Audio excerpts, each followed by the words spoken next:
tonight. A chance in the backhand, she scores! A devastating overtime loss for Canada's women's hockey team in the Olympic gold medal match. The city of Saskatoon proposes a new warming center that could become permanent. And it's off to the races at the Canadian Challenge dog sled event in La Ronge. This is CBC Saskatchewan News.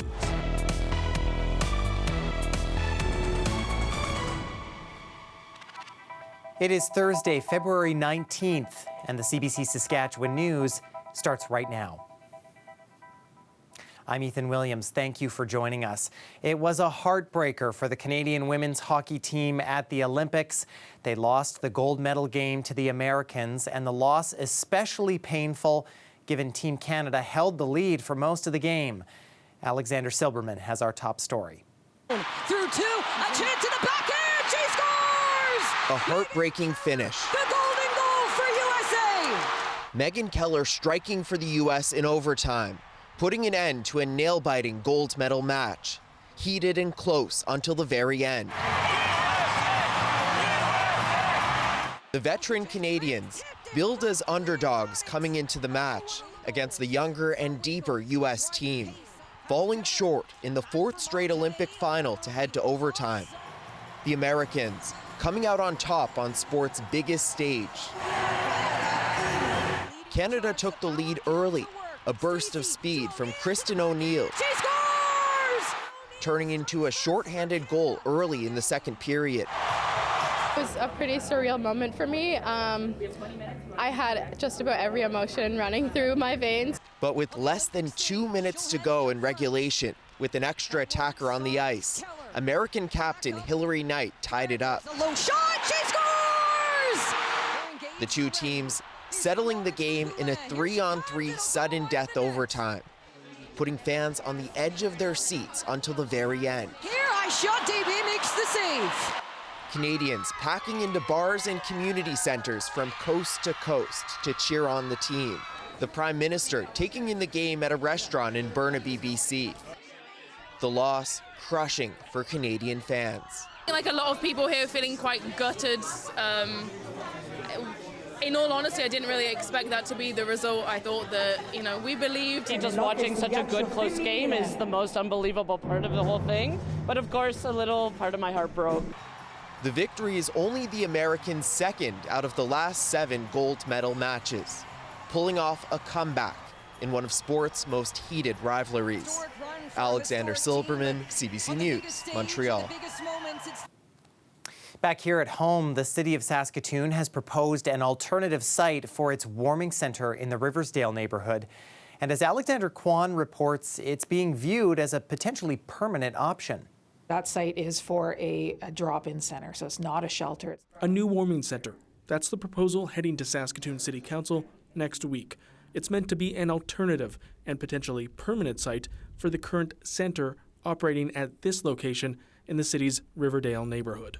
We did buy another property in the fall on Avenue C, and that's been in operation this winter as one of these facilities. But when we brought that to council, we also committed we'd continue to look for another alternative location, and that's what we have today. The current facility has been criticized for being too close to other similar services like the nearby Salvation Army shelter.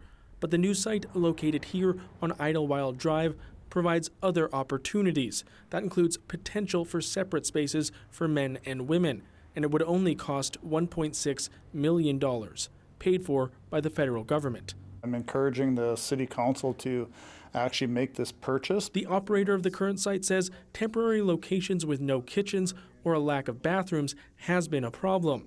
For us, when we see all of this stuff, not in facilities and getting bumped around every 6 months, we'll say, it is frustrating. But I think now hopefully we can get to a point where we can actually build off of this new location, permanent location. The frustration and uncertainty is something that the city of Saskatoon has acknowledged.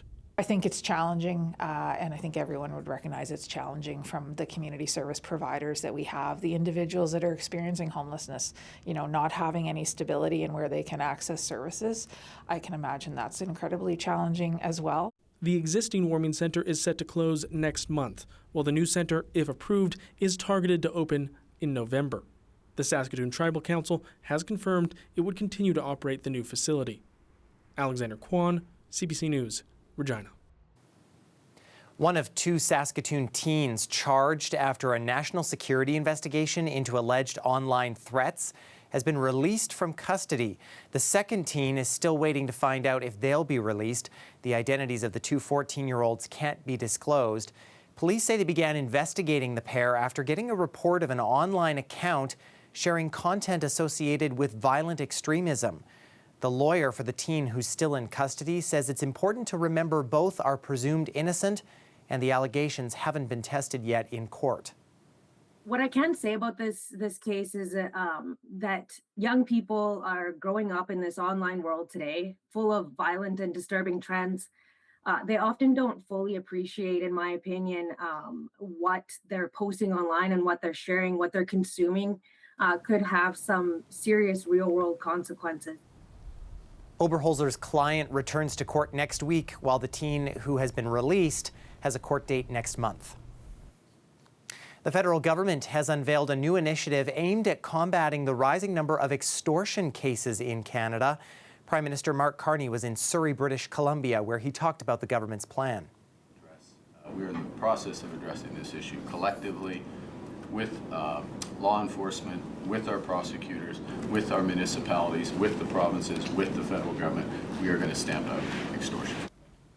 The plan involves getting the government's financial tracking agency to work more with police and financial institutions. Some Canadian mayors say extortion threats are targeting their South Asian communities. Some of the incidents are violent, including arson and shootings. Authorities say these crimes are underreported because victims fear reprisals. A fully French private school is opening its doors in Manitoba for the first time next fall. The new school is called Lycée, and it's set to open in Winnipeg.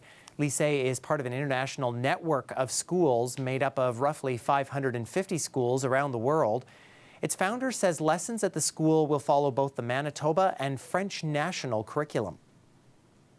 With the thing that I give to the students, you will travel all around the world, but inside Canada too, and you can just join like the school that belongs to the network and keep on following your curriculum all around the world and all around in Canada. The school will offer classes from kindergarten to grade 6 at a cost of $10,000 to $12,000 a student. Well, the Canadian Challenge sled dog race has wrapped up in La Ronge. Teams pushed through long stretches of trail in a true winter endurance event. Aisha Ashraf has more on the people, the dogs, and the tradition behind the race. It's not a mass start. It's a moment, team by team. Dogs hit the line, the sled snaps into motion, and the noise falls behind. This is the Canadian Challenge, Saskatchewan's biggest sled dog race. And here, the dogs are the center of everything. Musher Garrick Schmidt is one of the top finishers this year, running dogs from his own team at Eagle Ridge Sled Dog Kennel. He says the relationship he has with his dogs is what drives everything he does out here. The sport, what we do, it's all about the dogs, right? Our care and everything that we do. Our own needs as mushers are second, right? Schmidt is Métis from Indian Head. This is his 5th year competing in the Canadian Challenge. And before the race, he follows a routine that's part preparation and part ceremony. It's just a part of my routine before the race. I smudge all my gear, I smudge my dogs, our team, our community, our family. This race isn't just a competition. It echoes the winter routes people once relied on to move between communities and honors the mode of travel that shaped life in the north. Dog handler Dexter Mondor says the trail itself is part of what makes this event special, carrying old stories under the snow.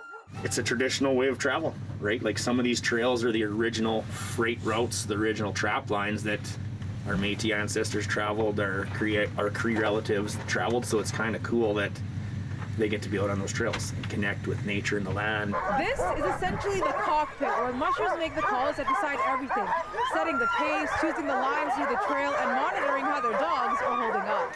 The main thing is the keep the dogs healthy, make sure they're eating and drinking, and you know, watch out for injuries, and stay warm. Because you can get pretty cold out there.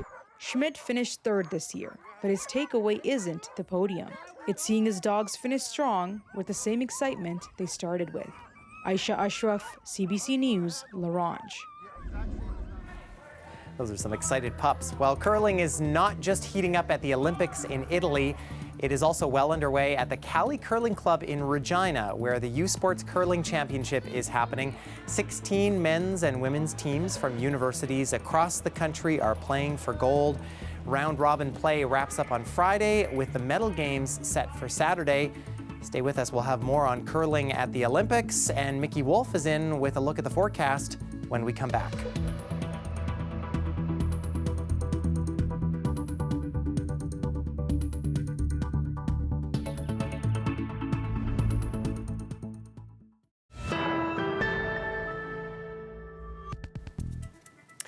For the first time in nearly 400 years, a senior member of the royal family has been put under arrest. Andrew Mountbatten Windsor, formerly known as Prince Andrew, was released later with no charge, but he remains under investigation. Margaret Evans looks at the accusation and the reaction. News of an unprecedented arrest.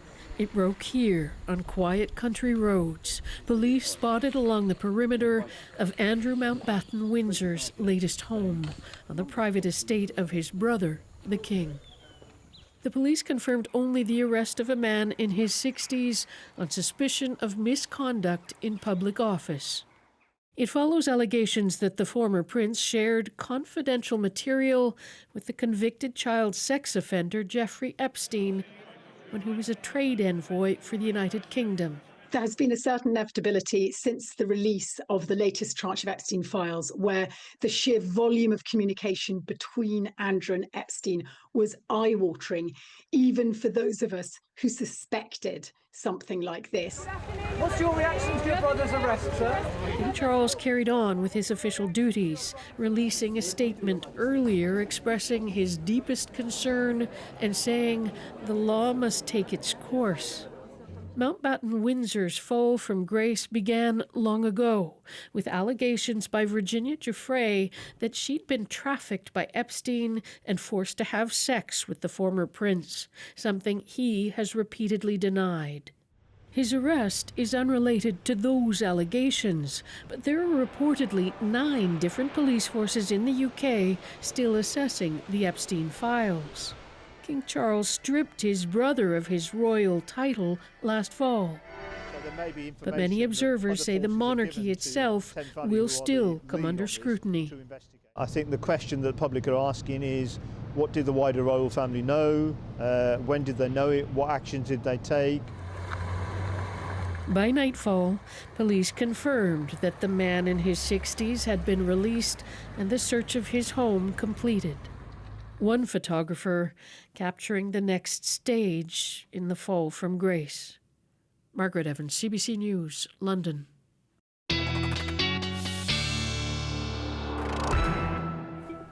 Weather specialist Mickey Wolf joining us now. You know, for a while there, Mickey, I stepped outside.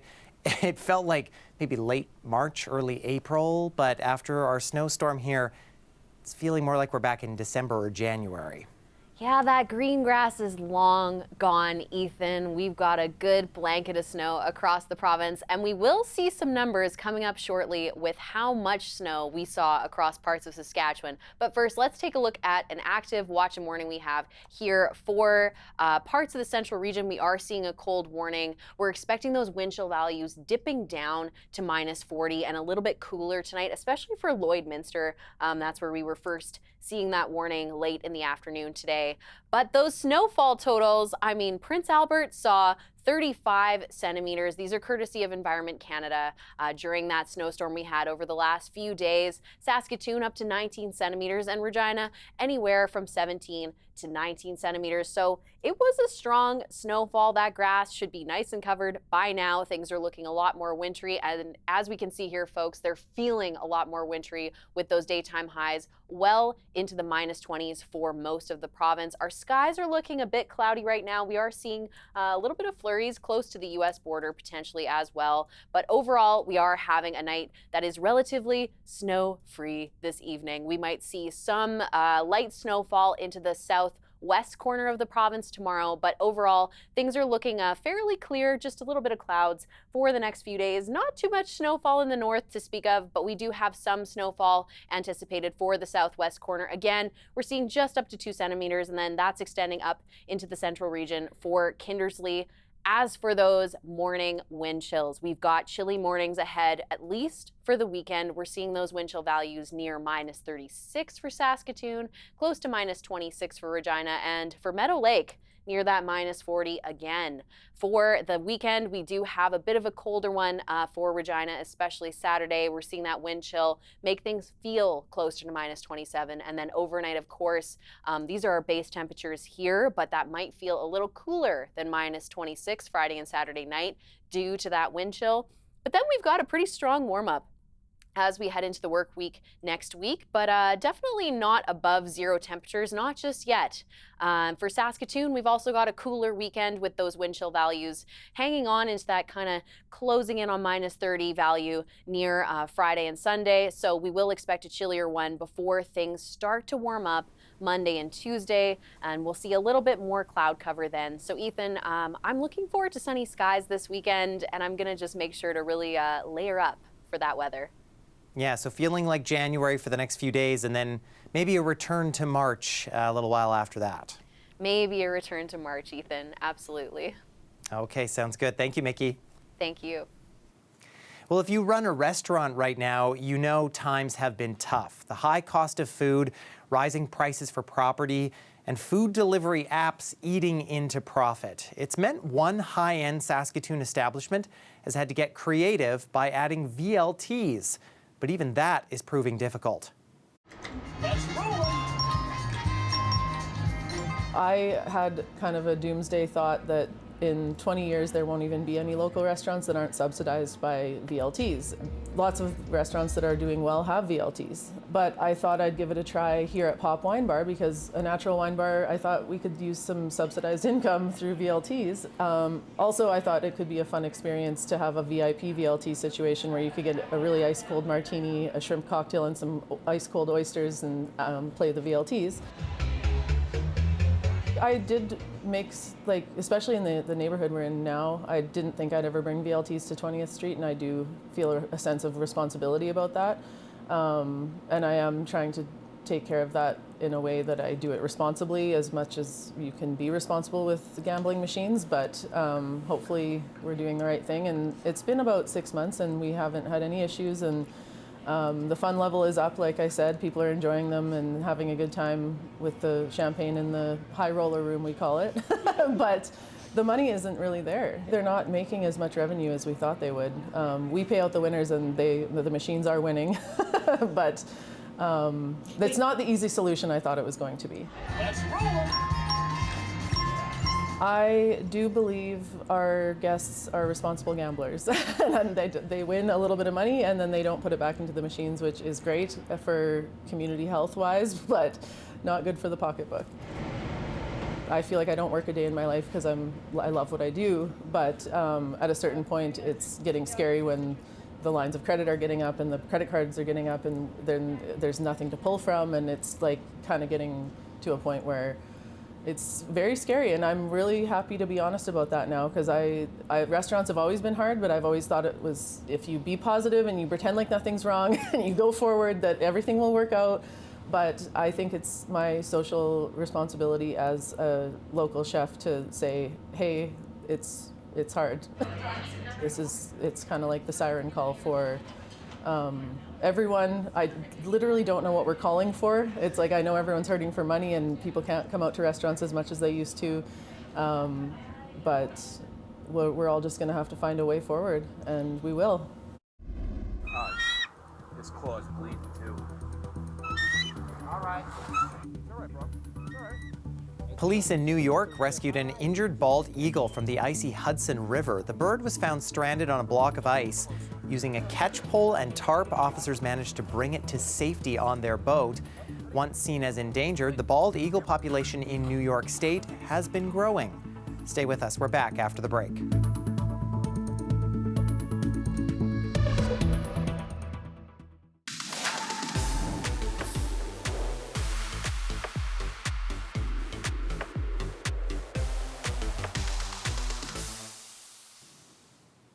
Well, there was still some good news for Team Canada at the Olympics Thursday, despite the women's hockey team loss. Canada's men's curling team is now guaranteed either a silver or gold medal. Yeah, lock it right on it. It's perfect. Very nice, Lock. Brad Jacobs and his Calgary-based team defeated Norway in the semi-final, winning 5-4 in an extra end. That sends them to the gold medal match against Great Britain on Saturday. Canada's women's curling team clinched a berth in the Olympic semi-finals after defeating South Korea 10-7. Rachel Homan and her teammates will be back on the ice Friday to play Sweden for a spot in either the gold medal or the bronze medal game. Parts of eastern Newfoundland are still digging out from Wednesday's massive dump of snow.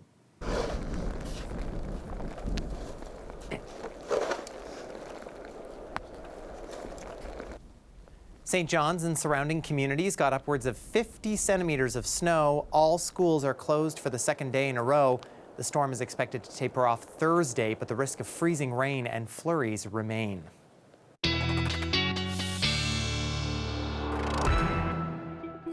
And Mickey, some communities, as we saw earlier in Saskatchewan, getting about that much snow from this storm system too. Pretty close, Ethan, pretty close for a lot of areas. You know, there's always somewhere that's a little worse off in terms of snow in Canada. That's how I'm feeling. Let's take a look at those overnight temperatures across the province tonight, folks, because while they may have a lot of snow, we've got some cold temperatures to deal with here in Saskatchewan for the next few days. We're seeing those overnight lows near -30 for the central region and for parts of the south as well tonight. Again, that wind chill is going to make things feel a lot cooler than we're seeing here. And for the far north, we've also got those temperatures well past -30 as well with wind chill factors. As we get into the day tomorrow, we are going to see some mixes of sun and cloud for the north, specifically closer to the Alberta border. And then for the south and central regions, again, we might see some snowfall for the southwest corner, but not too much. But overall, a sunnier day for south and central Saskatchewan tomorrow, albeit with colder temperatures. So Ethan, you know, I'm just looking forward to shoveling, lots of shoveling, with the sun at least. Tough it out for a few more days. Thank you, Mickey. Thank you. And that is our news for this Thursday. For more news anytime, you can head to cbc.ca/sask or subscribe to the CBC Saskatchewan YouTube channel. You can also download the CBC News app on your smartphone or tablet. Thanks so much for watching. Stay warm.